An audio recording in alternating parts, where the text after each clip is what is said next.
தயவு சுத்த சன்மார்க்க கொடி உண்மை விளக்கம்.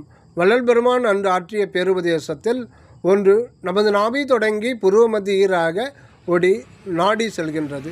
விளக்கம். நாடி என்பது உயிராற்றலின் திரட்சி. இந்த உடம்புக்கு உள்ளிருக்கும் சூக்கும உயிர் வடிவில் 6 இடங்களில் குவிக்கப்பட்டு உள்ளது. அது மூலாதாரம், முதுகெலும்பு தொடர் கீழ்ப்பகுதி. 2 சுவாதிஷ்டானம் தொப்புள் அல்லது நாபி. 3 மணிபூரகம் வயிற்றுப்பகுதி. 4 அநாகதம் இதயஸ்தானம். 5 கழுத்து பகுதி சுழுத்தி கழுத்து பகுதி. 6 ஆக்கினை புருவமதி. ஆக 6 இடங்களில் குவிக்கப்பட்டுள்ள இந்த உயிர் சக்திகளால் அந்தந்த இடங்களில் உள்ள முக்கிய உடல் உறுப்புகளின் இயக்கம் சீராக நடைபெறுகிறது. இதில் புருவமத்தி வரை உயிர் சக்தி காரியப்படுகின்றது. ஆக்கினை அதாவது ஆஞ்சாபீடத்தில் உள்ள சக்தி மிகவும் முக்கியமானது. அதாவது நமது மனதை சதா காலமும் எண்ண அலைகளாகவே இயக்கத்தில் வைத்து கொண்டிருக்கும் அநாகத பீடத்தில் இருந்து மீட்டு கண்டத்துக்கு மேலே, அதாவது வள்ளல் பெருமான் சுத்த சன்மார்க்கம் அனுபவம் கண்டத்துக்கு மேல் என்பார். கண்டத்துக்கு மேலே புருவ மத்தியில் ஓர்மையோடு நினைப்பு மறப்பு அற்ற சுத்த நிலையில் பழக்கத்தான் நாம் புலைதேக உணர்வு, மனோ கரண உணர்வு, அனித்திய ஜீவ உணர்வு நிலைகளை கடந்து தத்துவ நிலைகளை கடந்து செல்ல முடியும்.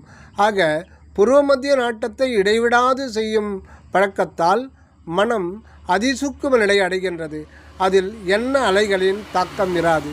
அப்போது மனத்தின் அதீத நிலை ஆகிய 7வது நிராதார அருள் உணர்வு நிலைக்கு மாற்றம் பெறுகின்றது திருவருட்செயலால். அதாவது மனம் சிற்றவை அறிவாக்குறது செய்யப்படுகிறது. இந்த அருள் உணர்வு நிலையை எப்படி வர்ணிப்பது? முடியவே முடியாது. அது மிக மிக நுண்ணிய அருள் நிலை ஆகும். அது கடவுளின் அருளறிவு ஆகிய தனிப்பெரும் கருணையே ஆகவே விளங்கும். நோக்கரிய நோக்கே நுணுக்கரிய நுண்ணுணர்வே என்பார் மணிவாசக பெருமான். அதனால்தான் வள்ளல் பெருமான் இந்த புருவமத்திக்கு நாடிக்கு உட்புறமாக தலைநடுவில் ஒரு ஜவ்வு தொங்குகின்றது என்கின்றார்.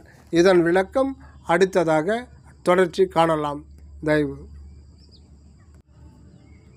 ஜவ்வு தொங்குகிறது என்றால் என்ன? விளக்கம்.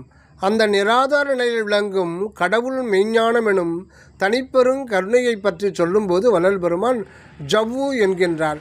இதுதான் மனிதனின் அகவடிவமாகிய இருக்கின்றது.